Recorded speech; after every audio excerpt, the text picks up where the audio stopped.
우리나라에 인이 없다. 이 문제랑 연결된 거예요. 우리나라는 지나치게 를 좋아하는 나라예요. 동네 오케스트라, 동네 예술가 이런 사람들을 우리가 지원해야 된다. AI가 하는 거는 저는 거의 불가능하다고 봅니다.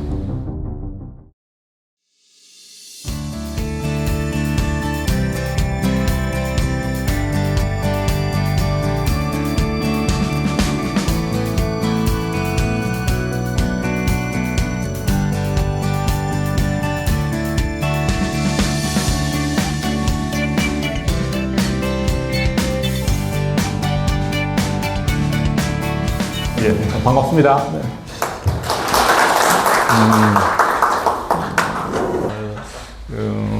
윌리엄 모리스 캠페인이라고 제가 부르는데 10년 전은 아니고 한 4년 전부터 제가 윌리엄 모리스의 후예들이라는 그 블로그를 하면서 지금 현재 우리가 처한 현실에 세상에서 윌리엄 모리스를 왜 다시 우리가 읽어야 되는지에 대해서 계속 관련 글을 썼어요. 써오다가 그중 일부가 크리에이터 소사이티라는 책이 됐고, 그리고 이제 제3의 응전이라는 책에서 그 제1의 응전의 제1의 응전을 주도한 인물로 제가 소개를 합니다. 그래서 오늘 제가 이 복잡한 문제에 대해서 답을 갖고 있다 생각하지도 않고 여러분도 그렇게 기대 안 해주셨으면 좋겠습니다. 단지 지금 우리가 처한 상황이 새로운 게 아니라는 겁니다. 새로운 게 아니고 그동안 이 기술에 대해서 인류가 많이 고민해왔고 인류사에 가장 큰 충격을 준 기술은 사실은 AI도 지금 우리가 너무나 큰 변화라고 하지만 19세기, 18세기 사람들에게는 산업혁명 기술이, 그러니까 대량 생산, 공장 기술이, 시스템이 어마어마한 충격이었습니다. 그랬을 때, 근데 이 문제를 가지고 그 지식인들이 어떻게 대응을 했는지 제가 한번 살펴보려고 하고, 대표적으로 있는 윌리엄 모리스입니다. 그래서 우리가 지금 매일 하는 질문입니다. 여러분 하시는지 모르겠는데, AI가 내일을 대신한다면 나는 무엇을 하는가? 저도 고민하는데 아직까지 저는 크게 아직까지 걱정을 안 해요. 여러분 어떠신지 모르겠는데, 어떤 상황이신지 모르겠는데, 많이 좋아졌어요. AI가 많이 좋아져갖고 그냥 글 쓰는 사람이니까 그래도 아직까지 제가 위협을 느낄 정도로 AI가 저를 이렇게 영어로 말하면 인상적이다, 임프레시브하다 이런 생각은 아직 안 합니다. 또 바뀌겠죠. 그건 매달 바뀌니까. 그래서 저 개인적으로는 AI가 와서 굉장히 제가 생산적이 됐다고 생각합니다. 그래서 한 달에 책 한 권 쓸 수도 있을 것 같아요, 솔직히. 근데 그렇게 하면 안 됩니다. 그 이유가 있는데 어떻게 보면 아직까지는 저한테 그 도구인 거죠. 툴이라고 하는데 그래도 제가 해야 될 일에 집중할 수 있다. 그러면 어떤 작가로서 제가 해야 될 일에 집중할 수 있다는 게 뭐냐면 여러분들도 마찬가지일 거예요. 한번 돌이켜 보세요. 제가 지금 하는 일에서 제가 정말 해야 될 일이 있고 아니면 하지 않아도 되는데 여러 가지 이유에서 비용 때문에 그렇겠죠. 제가 사람을 고용해서 대체할 수 있는데 제가 그런 상황이 아니라서 그냥 제가 직접 하는 활동이 굉장히 많을 겁니다. 이제 많을 건데 제가 작가로서 보면 스스로 이제 묻는 거죠. 저의 경쟁력이 뭔지 했을 때 예를 들면 질문하는 거, 어떤 질문을 해야 될지 그랬을 때 오늘 좀 생소하다고 느꼈지만 윌리엄 모리스를 다시 읽어야 된다고 주장하는 사람은 저밖에 없는 것 같아요. 그럼 저는 그런 질문을 하는지, 그럼 제가 이런 질문을 해서 큰 성공을 거두는지 그건 잘 모르겠어요. 그건 잘 모르겠지만 일단 질문을 하니까 그 질문을 하고 그러면 제 생각을 정리해야 될 거 아니에요. 윌리엄 모리스도 읽고 해서 이 사람이 왜 중요하다 하면 이렇게 제가 제 논리를 이렇게 정리해 놓으면 한 페이지 정도 정리해 놓으면 그러면 AI한테 주면 그거를 20페이지 에세이든 논문으로 그냥 만들어 줘요. 그러니까 그 중간 단계, 이 중간 단계는 그동안 그러면 제가 조교를 썼던 아니면 그 어떤 신문사에서 보통 글 쓴 사람한테는 에디터라고 하는데 편집자가 중요합니다. 편집자가. 그래서 저 개인적으로는 가장 큰 혜택은 편집자를 대체해 준 거예요. 그러면 제가 글 쓰면서 항상 AI가 대화를 해주는데 고쳐주고, 그게 워낙 편집자가 하던 일을 해주기 때문에 저 입장에서는 일단 외로움이 많이 줄어들었어요. 이 작가로서 외롭다는 생각은 이제 별로 안 합니다. 옛날에는 뭐 글을 쓰면 자꾸 누구한테 확인받고 싶었어요. 어떤 분들은 자기가 글 한 번 쓰면 아무도 못 고치게 해요. 근데 저는 언제까지 한 번도 그런 자신감은 없었어요. 누구한테 항상 확인받고 읽어줬으면 하는 생각이 강했기 때문에 어떻게 보면 주변 사람을 많이 그동안 괴롭힌 거죠. 뭐 친구들이나 학생들이나. 지금도 조금 그래요. 글 쓰면 자꾸 이렇게 보내서 좀 읽어달라고 하는데, 근데 AI가 온 뒤로부터 그렇게 편집자가 필요 없게 되고, 그리고 뭐 AI 에이전트가 오면 제가 글을 쓰면 이거를 저 대신 팔아준다고 하는데, 거기까지는 제가 모르겠어요. AI를 쓸지. 결국에는 제가 창작 활동을 하면 일단 읽혀야 될 거 아니에요? 그러면 그거를 뭐 꼭 세일스 한다고 표현 안 하지만 실질적으로 저희도 세일스 하는 거예요. 그래서 제가 뭐 강연을 해도 여러분들이 좀 더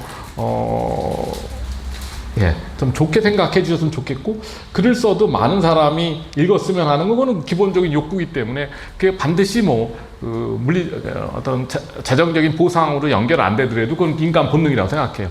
근데 그거를 지금 AI가 에이전트를 써서 알아서 제 글을 배포해서 수익까지 올려준다 이런 얘기를 하는데 모르겠어요. 그래서 저는 아직까지는 그렇습니다. 제가 작가로서 첫 단계 좋은 질문하고 기본 논리 구조를 세우는 건 제가 할 일이고, 그리고 세일스도 저는 AI한테 안 맡길 것 같아요. 왜냐하면 그것은 어떤 독자와의 저와의 신뢰 문제인데 어떤 기계한테 맡기는 게 맞는지 모르는데 그 중간 단계는 전부 AI가 대체한다고 봅니다. 제 개인적인 상황이 그래요. 그때 이분은 하여튼 그 기계, 결국에는 우리가 이제 방직 기계가 대표적인 기계인데 그 러다이트라고 합니다. 중세 때는 장인들이 직물을 직접 짜고 했는데 기계가 들어오면서 이 장인들이 대체되니까 이러면서 화가 나서 분노에 차서 이 방직 기계를 다 파괴를 해서 그걸 러다이트 운동이 나오는데 1820년대입니다. 그래서 영국 사람들 대단합니다. 그 러다이트 운동을 주도했던 장인들을 거의 무력으로 제압을 했어요. 그래서 러다이트라고 해도 지금도 우리 기계를 반대하는 사람을 좀 조롱하는 하는 거죠. 그래서 러다이트라고 부르는데, 사실 러다이트들도 이렇게 안에 들어가 보면 많이 고민한 사람들이에요. 이렇게 쉽게 우리가 생각할 사람들이 아니었는데 그 전통이 내려오면서 굉장히 큰 충격이었던 거죠. 근데 윌리엄 모리스는 어떤 생각을 했냐면, 이 사람은 기본적으로 그 기계가 만든 섬유 아니면 가구 그리고 벽지 이런 거를 절대로 수용할 수가 없었어요. 예술가로서. 너무 조잡하다고 생각했어요. 그래서 화가 난 거예요. 왜 이런 형편없는 상품이 시장을 이렇게 휩쓸고 있는지, 이거보단 더 잘할 수 있는데 왜 안 하는지, 이제 그거 기본 욕구인 거예요. 그러니까 우리도 지금 어느 단계 가면 지금 AI 슬랍이라고 하는데 너무 형편없는 AI 콘텐츠가 많아서 우리도 이제 조금 있으면 그런 생각을 할 겁니다. 저는 그렇게 봐요. 그래서 똑같은 질문을 한 거예요. 이 기계가 인간의 손을 대신한다고 했는데 도대체 그 아웃풋이 결과물이 그렇게 만족스럽냐 이거예요. 그래서 산업혁명을 이 사람은 어떻게 봤느냐면, 이 중앙집중적 대형 공장으로 바뀌고, 한 사람이 보통 중세에는 처음부터 끝까지 전부 자기가 장인으로서 그 과정을 책임졌는데 분업 체제로 가면서 단순 노동으로 동작으로 축소되는 거죠. 그리고 이제 반복 운동에 기계 리듬에 종속된 인간이 된다 해서 공장에 남은 사람들도 어떤 창작자로서의 보상을 못 느끼는 단순 노동자로 전락하고, 당연히 장인들은 여기다 밀려납니다. 그래서 이렇게 바뀌었는데, 이 사람은 스스로를 예술가, 시인, 사회운동가, 사상가, 또 아주 다양한 분야에서 활동을 하신 분이에요. 그래서 안 되겠다 해서 예술가 친구들이랑 운동을 시작하는데, 이거 미술 공예 운동이라고 합니다. 이거는 굉장히 영향력 있는 운동입니다. 여기에서 그러면 윌리엄 모리스가 이렇게 뭐가 이렇게 대단한 사람이냐 하면 지금 한국에서도 윌리엄 모리스를 기념하는 분들이 많은데 이 출판 사로서도 세계에서 가장 아름다운 책을 만든 사람인데 사실 이분이 창업한 모리스 앤 컴퍼니라고 돌이켜보면 세계 최초의 디자인 회사였어요. 근데 직접 창업을 했어요. 그래서 이분은 다른 사상가랑 달리 안 되겠다. 내가 직접 만들겠다 그랬어요. 아름다운 제품을 내가 만들고 더 중요한 거로 내가 상업적으로 성공하겠다 했어요. 실제 성공했어요. 그래서 모리스 앤 컴퍼니가 1960년대까지도 영업을 한 회사입니다. 그러니까 자기가 직접 실천한 분이라서 제가 굉장히 높이 평가하고 그리고 지금 보면 돌이켜보면 지금 우리가 크리에이터 경제라고 크리에이터 이코노미라고 하는데 현대 디자인, 건축, 크리에이터 이코노미의 저는 시조라고 생각합니다. 사상적으로. 그래서 우리가 직접 뭘 만들어서 수익을 올릴 수 있다는 그런 확신을 갖고 있는 사람들이에요. 그래서 그 사상이 지금까지 내려와서 지금 우리가 유튜버나 실현되고 있는 거죠. 더 광범위하게. 내가 뭔가 직접 만들어서 플랫폼에서 파는 거죠. 근데 당시에는 이제 플랫폼이라는 기술이 없었어요. 그래서 없었는데, 그래서 이제 연관을 시키는 겁니다. 그래서 인간의 손과 감각을 기계가 빼앗았는데, 그래서 이 사람이 이제 그러면 얘기를 한 거예요. 그러면 아름다움이라는 단어를 많이 쓰는데, 지금 윌리엄 모리스 번역된 책 중에서 여러분들한테 추천하고 싶은 책은 아름다움을 만드는 일이라는 책이 있습니다. 아름다움을 만드는 일. 이게 한 4년밖에 안 됐어요. 그래서 그 제목 자체가 너무 좋아서, 근데 이 제목을 윌리엄 모리스가 지은 게 아니고, 고성에 있는 출판사에 온다프레스라고 합니다. 온다프레스에서 편집을 한 거예요. 윌리엄 모리스 작품을 모아서 산문집을 발행했는데 그 제목이 아름다움을 만드는 일입니다. 아름다움을 만드는 일. 제가 정확하게 기억할 거예요. 그러니까 아름다움, 결국에는 산업 기계가 만드는 제품은 조잡한데, 그럼 아름다운 제품을 만드는 건 그러면 어떤 과정을 통해서 아름다운 이 만들어지는지, 이 질문을 했는데 여기서 가장 크게 기여했다고 생각합니다. 그래서 이분이 노동자가 기여할 수 있다고 생각해요. 이 사람이 사회주의자입니다. 그래서 이 사람은 평민주의자예요. 그래서 천재 예술가가 아름다운 작품을 만드는 건 큰 의미를 안 뒀어요. 그거는 아주 소수고 많은 사람을 고용을 못하기 때문에 이 사람이 원하는 세상은 모든 사람이 예술가가 되는 세상을 원했어요. 자, 그러다 보니 중세로 돌아가는 거예요.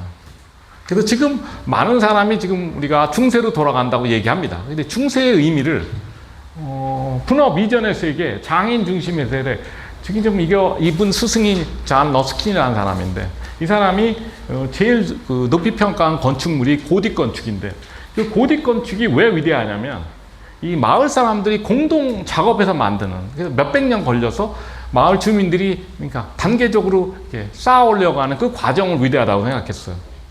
그래서 기쁜 마음으로, 누가 시켜서가 아니고 고용돼서가 한 게 아니고 자기들이 좋은 건축물을 만들겠다고 협동해서 만든 건축물이라서 고딕 건축을 가장 아름답다고 생각했어요.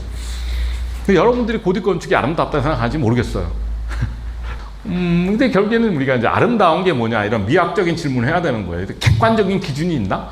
그게 아니고 이분들은 노동자들이 희망을 갖고 행복하게 만든 작품, 그리고 그것도 같이 만든 작품을 가장 아름다운 작품이라고 생각했습니다. 이분이 어떤 얘기를 하면 재밌는 얘기를 많이 하는데, 우리가 영국 하면 지금 가면 음식 맛도 없고 건축도 보잘것없고 그렇게 생각하는데, 19세기에 우리가 영국을 생각하면 런던 포그라는 게 있잖아요. 그럼 우리는 지금 보면 그림에 나오는 그런 분위기는 안개 낀 런던에서 굉장히 낭만적으로 생각하지만 실제 그게 공해의 공해, 우리가 얘기하는 미세먼지입니다. 그래서 영국이 굉장히 문화적으로 이분이 보기에는 19세기에 오면 쇠락한 거예요.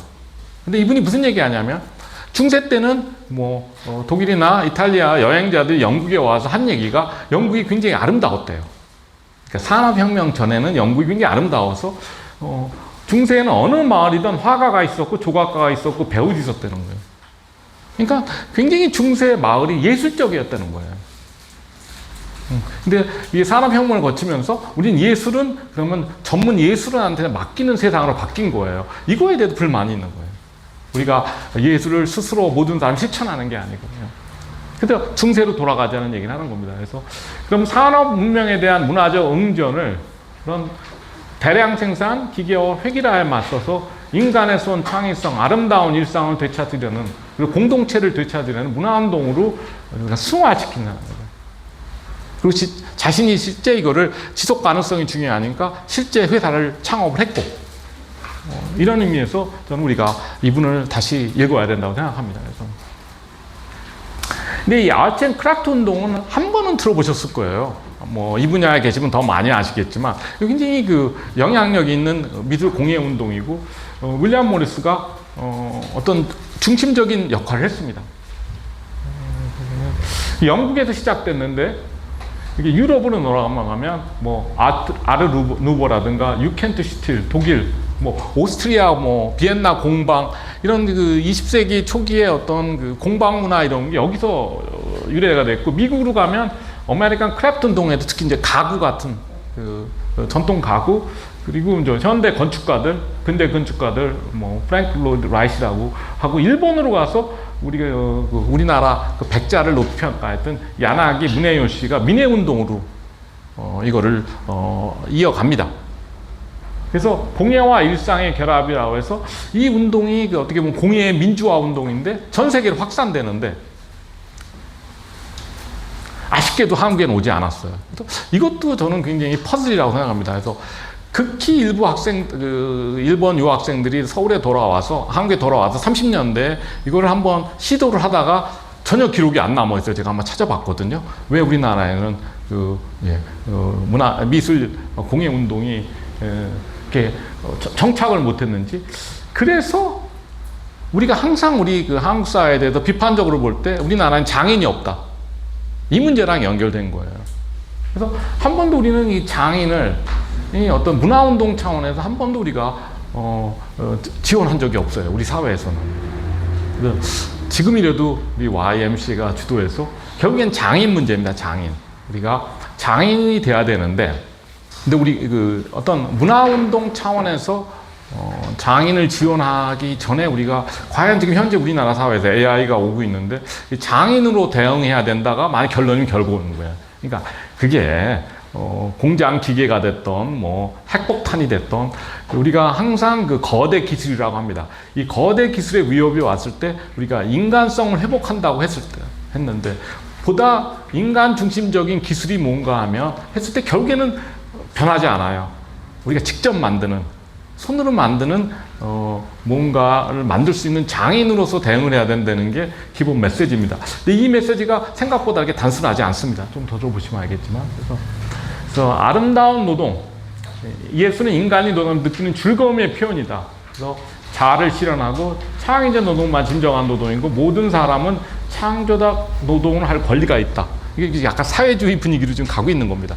근데 이분이 사회주의에도 19세기에 세 개 분파가 있었어요. 우리가 말한 마르크스주의 그리고 무정부주의 이런 사람들 보고 유토피아주의라고 합니다. 유토피아주의. 그래서 칼 막스가 사실은 자본론을 쓴 이유가 유토피아주의자를 공격하기 위해서 쓴 책입니다. 몽상가라고 해서. 그래서 19세기만 하더라도 19세기 초에 프랑스나 영국에서 이 유토피아주의가 굉장히 강했습니다. 풀리엔이 뭐 로버트 오웬이 해갖고 이런 유토피아 공동체를 만들려고 하는 사람들이 굉장히 많아요. 거기 차이는 뭐냐면 모든 사람이 참여할 수 있는 거예요. 근데 이제 마르크스는 기본적으로 노동자만 혁명을 할 수 있다고 했잖아요. 근데 모든 계급이 사회주의자가 될 수 있다고 생각하는 사람이 유토피아주의자입니다. 노동자뿐만이 아니고. 근데 이제 사회주의 혁명 과정에서 어떻게 보면 숙청된 거예요. 이 계열이. 그래서 우리가 어떻게 보면 기억을 못 하고 있는 거고, 지금 여기 오신 분들이 노동운동 하신 분들이 있으면 윌리엄 모리스 안 좋아합니다. 일종의 반동이에요, 반동. 어떤 마르크스주의에, 근데 이분은 마르크스주의를 찬성했어요. 하지만, 근데 이분은 에코토피아라고 하는데, 뉴스 프롬 노웨어를 보면 1단계 사회주의 혁명에 성공하면 그 다음엔 모든 시민이 사회주의자가 되는 단계를 넘어가야 된다고 생각했어요. 근데 마르크스주의자는 그냥 노동자 독재를 계속 해야 된다고 그랬고. 그때 엘리트 예술을 배격했어요. 그래서 천재 예술가. 그럼 우리나라의 문제가 또 여기에 부딪힙니다. 우리나라는 지나치게 그 천재 예술가를 좋아하는 나라예요. 아시죠? 뭐 제가 꼭 뭐 말씀 안 드려도 그러지 않고 우리는 동네 오케스트라, 동네 예술가 이런 사람들을 우리가 지원해야 된다. 또 이 어떤 지역 그 창작 공동체를 그래서 이 사람이 만들기 시작한 게 모리스가 벽지, 가구, 직물, 생활 속의 아름다움을 지금도 이분이 만든 패턴이라고 하잖아요. 지금도 세계적인 패턴이에요. 그래서 보시면은 금방 아실 거예요. 모리스 컴퍼니 그 패턴들이 우리가 굉장히 익숙한 벽지 디자인들입니다. 유리 가공이니 뭐 직물 이런 가구들이 아직도 우리가 많이 쓰고 있는 그런 디자인입니다. 그래서 여기는 그러면 나만 그러면 그 장인이 되는 게 그치지 않고 그럼 장인을 어떻게 만들 수 있을 때 이분이 그 아름다운 건축 환경이 중요하다. 결국에는 물리적 환경이 쾌적하고 평화로워야지 아름다운 걸 만들 수 있다 해서 이것도 이제 우리가 기억해야 될 분야입니다. 저랑 여기 접점인데 그럼 우리가 그 골목상권이던 뭐든 우리가 청년들 그 크리에이터들을 많이 육성을 하려고 하는데 기본적으로 건축 환경이 안 받쳐주면 성공할 수가 없어요. 그게 이제 골목길입니다. 그러니까 골목길이 없는 데서 그 로컬 크리에이터들이 성공한 지역이 하나도 없어요. 그럼 여러분 생각에 골목길이 뭐가 이렇게 아름답냐? 그렇게 말씀하실 수 있지만 골목길은 기본적으로 큰 돈 안 들이고 아름답게 만들 수 있는 구조예요. 근데 우리가 뭐 대규모 주상복합 상가에 들어가서 아무리 많은 돈을 써도 그 공간을 내가 원하는 공간을 만들 수가 없어요. 너무 구조가 획일적이기 때문에. 그러니까 크리에이터들이 신도시나 대형 상가는 절대로 안 갑니다.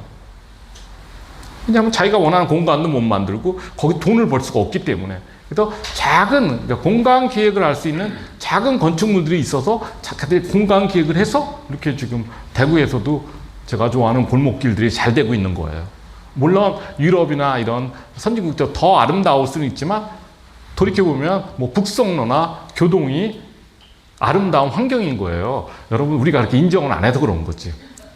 그래서 풍요롭고 아름다워야 된다. 예. 근데 그 사람이 꿈꾼 세상은 그냥 한마디로 장인 유토피아입니다. 그래서 모든 사람이 예술가고 그래서 그 행복하게 사는 약간 몽상 너무 이상주의적인 거라고 지금 얘기하실 거예요. 근데 그 사실이지만 우리가 인류가 여기까지 오는데 이렇게 이상주의자들이 없었으면 여기까지 오지도 않습니다. 그래서 지금 사실은 우리가 생각해 보세요. 왜 미래에 대한 모든 그 영화나 소설이 디스토피아인지. 이것도 굉장히 중요한 포인트입니다. 그래서 유토피아 문헌이 1930년대에 사라집니다. 서구에서도. 그거는 다른 포인트인데, 그 굉장히 우리가 그것도 복원해야 된다고 생각합니다. 그 이유는, 유토피아가 어떻게 보면 전체주의 형성에 기여했다고 생각했던 거예요. 그래서 30년대 뭐 조지 오웰이나 뭐 이런 사람들이 봤을 때, 그때 이제 나치들이 이제, 들었으면서 우리가 너무 완벽한 사회를 그들이 그렇게 자기네 완벽한 사회를 만든다고 주장을 한 거 아니에요. 이게 완벽한 사회를 추구하는 게 위험한 거라는 거를 깨달은 거예요, 지식인들이. 그 뒤로 그 반작용으로 유토피아라는 그 문헌 자체를 없애버렸어요. 지식인 사회에서. 그러니까 모든 게 디스토피아예요. 그래서 이 유토피아 전통을 우리는 복원해야 된다고 개인적으로 생각합니다. 그래서, 예. 지역 그 유토피아의 기본 단위는 지역 장인 공동체다. 이거를 모리스가 직접 자세히 설명하지 않았어요. 그래서 그 에코토피아에 들어가 보면 그 사람들 그 마을을 묘사할 때 보면 이렇게 나옵니다. 주민들이 모여서 뭐 다양한 DIY라고 하는데 뭔가를 만들어서 그러면서 파는데 여기도 좀 약간 비현실적인 부분이 있는 거예요. 그러면 우리가 그러면 뭐 수요 공급 이런 논리가 이 책에는 없습니다. 그러면 이 사람들이 그러면 공동작업으로 만든 상품들이 팔릴 건가? 그러면 모리스는 이렇게 얘기해요. 아름다운 거니까 무조건 팔릴 거다. 이렇게 믿었고요. 수요는 있을 거다. 그러면 가격을 제대로면 다 공짜로 줬어요. 여기서 이 소설에서는. 그러면 그 보상을 못 받는데 왜 이거를 생산하느냐? 그럼 이 사람은 어떻게 얘기하냐면 아름다움을 추구하기 때문에 그 자체로 만들고 싶어 할 거다. 그러니까 수요 공급 차원에서 굉장히 비현실적인 기대를 갖고 있었던 거예요. 하지만 어느 정도는 지금 우리가 이 논리가 지금도 우리가 작용한다고 생각하는 게, 우리 크리에이터들한테 물어보면 뭐라 그러면 공급자 경제라고 그래요.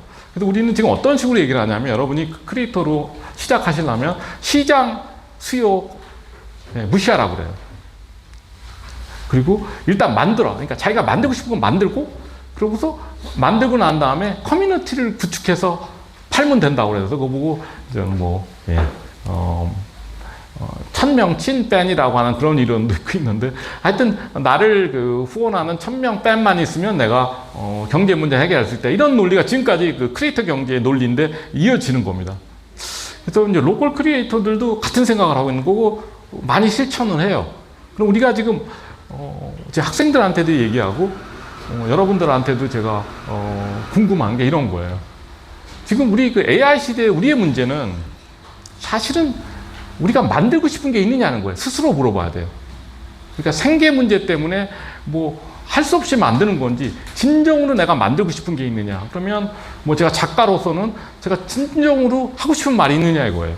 AI 시대에 그러면 우리가 해야 될 일은 만들고 싶은 사람, 하고 싶은 말 있는 사람을 많이 키우면 돼요. 그러면 너무 AI 기술이 많이 좋아져서 사람이 필요 없이 1인 크리에이터, 1인 기업으로서 충분히 경제 활동을 할 수 있는 그런 환경을 만들었는데, 정부가 좀 더 개입을 해야 되는 문제가 있습니다. AI는 그다음 나다움하고 그 지역다움을 우리가 살릴 수 있어야 돼요. 내가 결국에는 AI는 나다움을 복제하기 어렵고요. 시간이 굉장히 오래 걸립니다. 이 동네다움도 AI가 지금 뭐 디지털 트윈이라고 그래요. 지도를 복제는 하는데 그 수준인지, 우리가 보통 뭐 대구 뭐 교동이든지 제가 좋아하는 그 동네 콘텐츠를 AI가 이해해갖고 사업화하는 거는 저는 거의 불가능하다고 봅니다. 그 뭐냐면 건축이 있고 생활문화가 있고 사람이 있고, 어떻게 보면 오감을 활용해야 되기 때문에 AI가 지금 시각, 청각만 의존하기 때문에 결국에는 무슨 뜻이냐면, 우리가 그 어느 공간을 가던 어느 동네를 가던 우리가 그 동네를 좋아하는 이유는 되게 보면 그 분위기라고 하는데, 그 분위기는 우리가 신체적 기술 그리고 오감을 동원해서 느낄 수 있는 분위기이기 때문에, 그래서 동네 문화가 저는 안 된다고 봐요. 아무튼 이건 또 굉장히 긴 얘기입니다. 그래서 제가 최근에도 그런 글 썼는데, 이각 AI 대 오각 인간의 그 경쟁에서 인간이 할 일이 남았다는 거죠. 그래서 AI가 촉각, 미각, 후각을 따라오는데 굉장히 어려울 거예요.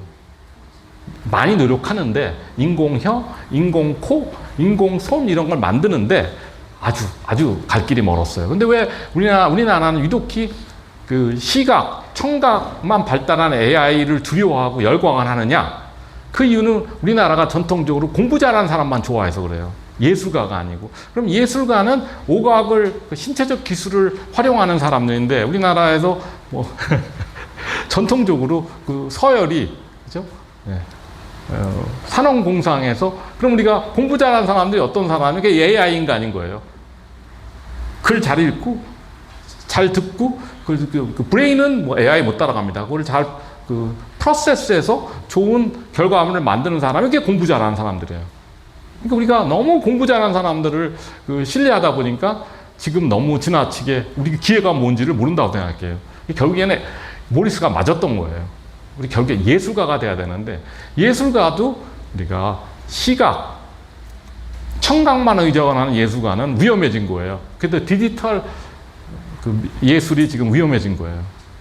그러니까 어떻게 보면 그 건축이라든가 조각, 뭐 공공예술, 신체적 기술을 요구하는 예술 분야는 오히려 배관공까지, 전기공까지 살아남는 거고, 근데 디지털로만 하던 사람들은 위험해졌다, 이런 얘기입니다. 근데 이분이 이제 기계에 대해서 그렇게 완전히 100% 부정적이지는 않았어요. 단순 노동은 교체할 수 있다고 했는데, 이 기계가 창작의 수단이 될 수 있다는 부분은 충분히 이해하지 못했고, 시장 설명에 대해 너무 순진하게 생각한 거예요.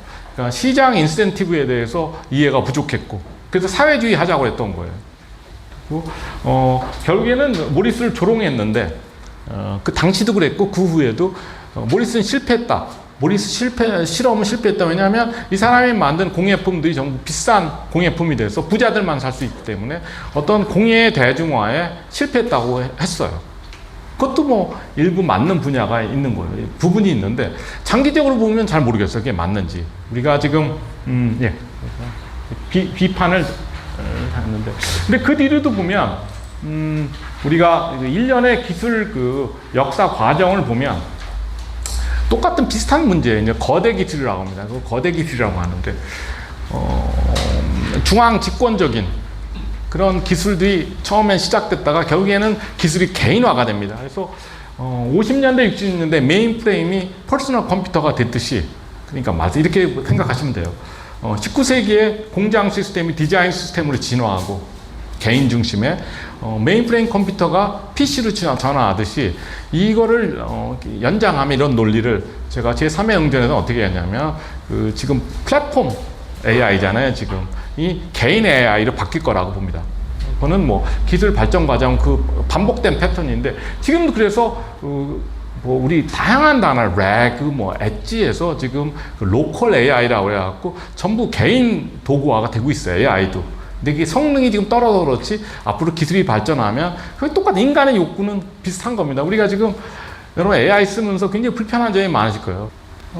아니 뭐 이게 어떻게 될 줄 알아요. 그러니까 제가 만약에 아프면 그 병원 기록을 AI한테 안 주는 게 나을 것 같은데 개인 정보 당연히 그 개인 은행이나 이런 정보는 안 주셔야 되는데 플랫폼에서 어차피 다 작동이 되니까 앞으로는 그게 이제 내 기계에서 다 작동하기 때문에 플랫폼에서 공유 안 되게 더 안전해질 수 이런 방향으로 간다고 봅니다. 그래서 문화 운동이 응전을 했는데 19세기에는 미술 공예 운동이었고 50년대 60년대에는 메인프레임 문화에 대응한 건 사실은 대학 문화라고 해서 히피 운동입니다. 여기서 실리콘밸리가 탄생한 거예요. 그래서 저는 실리콘밸리에 대해서도 이런 얘기하면 뭐 어떻게 생각하실지 모르겠지만 히피 운동이 실리콘밸리를 만들었다는 게 정설이에요. 어떤 개인을 해방시키는 기술이라는 거죠. 근데 이제 우리나라가 이 얘기를 하면 인기 별로 없는데 우리나라는 기술을 자꾸 따라만 가려고 하니까 어떤 보편적 가치를 실현하는 기술을 우리가 만들어야 돼 이런 인식이 굉장히 약합니다.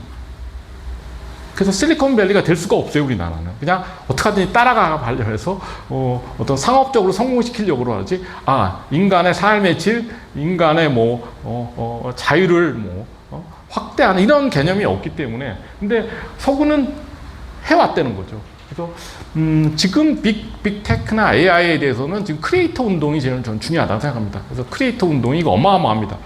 그 온라인, 오프라인 도시에서 이 크리에이터들이 지금 많이 도전을 하고 있습니다. 이런 획일적 거대 기술에 대해서. 그래서 이 크리에이터 문화를 자꾸 개인화시키고 있다는 게 저의 개인적인 진단입니다.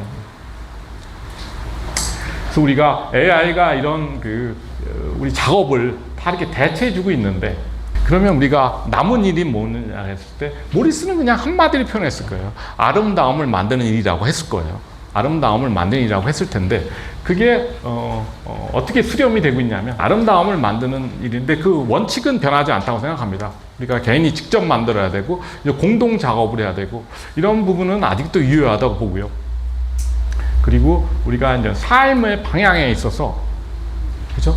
우리가 이제 지역 단위로, 동네 단위로, 로컬 단위로 협업해 가면서 우리의 동네 문화, 그리고 동네 단위의 문화를 만들어서 거기서 충분한 수익을 올릴 수 있는 구조를 만드는 게 숙제인데, 과제인데, 우리가 지금 생각을 바꿔야 되는 게 그런 윌리엄 모리스가 생각했던 크리에이티브 커뮤니티라고 하는데 이런 창작자 공동체가 우리가 원하는 삶인지는 그럼 우리가 생각해 봐야 되는 거예요.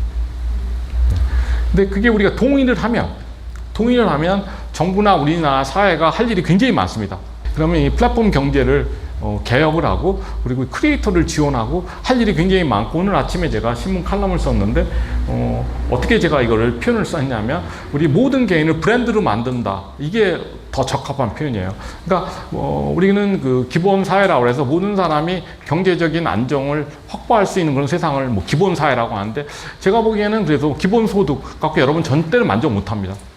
한 달에 정부에서 200만 원 준다 이러면 만족하는 게 아니고 여러분이 원하는 건 그냥 이름 석자 이걸 뭐 호명사회라고 부르기도 하는데 그냥 내가 브랜드가 돼서 이 브랜드로서 내가 충분히 경제 활동을 해서 그런 세상을 원하는데 그게 이제 모리스가 얘기하는 그 크리에이터 경제랑 거의 밀접한 관계예요. 거의 뭐 같은 얘기하는 거예요. 같은 얘기해서 그랬을 때 그럼 첫 번째 제가 질문을 들어가면 결국에는 우리가 모든 이 과정에 아름다운 일의 과정이 내가 뭐 아름다움을 만들고 싶어야 되는 거고 더 단순하게 표현하면 내가 만들고 싶은 게 있어야 돼요.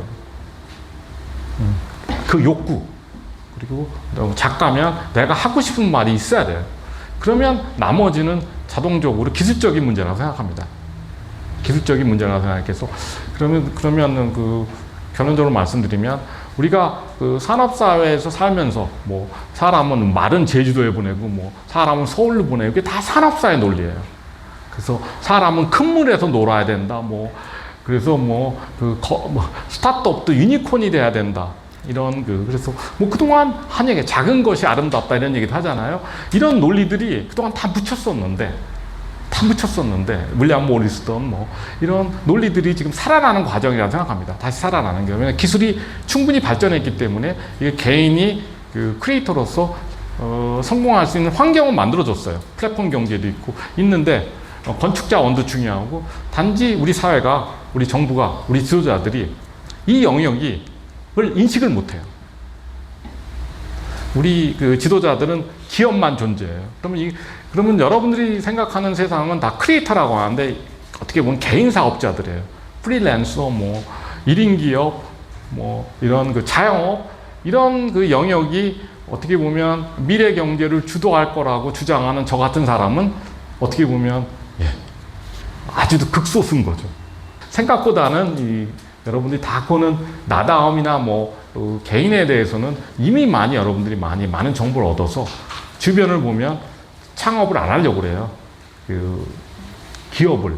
그냥 개인 사업자로서 활동하고 싶은 사람이 굉장히 많습니다. 그래서 이 정도로 마무리하겠습니다. 감사합니다.